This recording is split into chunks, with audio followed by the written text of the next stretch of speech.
আছে তোতা পাখি ডালিম কাছে মুখ একটু দেখি তবু কথা কইনা কইনা বউ। বাহ, অসাধারণ। স্বাধীনতার সুখ রজনীকান্ত সেন। বাবুই পাখিরে ডাকি বলিছে চড়াই নিজের হাত ঘুরে ঘরে থাকি কর শিল্পের বড়াই আমি থাকি মহাসুখে অট্টালিকায় পড়ে তুমি কত কষ্ট পাও রোদ বৃষ্টি ঝড়ে। বাবুই পাখি ডাকিয়া বাবু ভয় পেও না ভয় পেও না আমি তোমায় মারবো না সত্যি বলছি কুস্তি করে তোমার সঙ্গে পারবো না মনটা আমার বড্ড নরম মনটা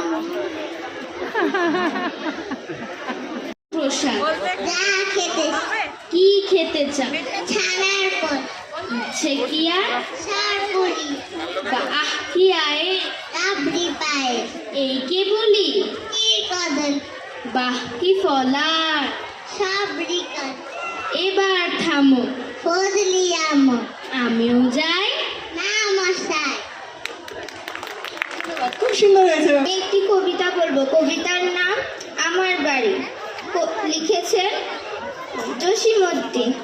আমার বাড়ি যাই ভ্রমণ বসতে দেব ফিরে জলপান যে করতে দেব শালি ধানের চিড়ে শালি ধানের চিড়ে দেব বিন্নি ধানের খই বাড়ির গাছের কবরি কলা গামছা বাঁধা দই আম কাঁঠালের বনের ধারে শুভ আঁচল পাতি গাছের শাখা ডুলিয়ে বাতাস করব সারা রাতি চাঁদমুখো তোর চাঁদের চুমো মাখিয়ে দেব সুখে তারা ফুলের মালা গাছি জড়িয়ে দেব বুকে গাই দোহনের শব্দ ছেলে মন্দনী সে পাত্র ভালো রং যদিও বেজায় কালো তার উপরে মুখের গঠন অনেকটা ঠিক পেঁচার মতন বিদ্যে বুদ্ধি বলছি মশাই ধন্যী ছেলের অধ্যবসায় 19টি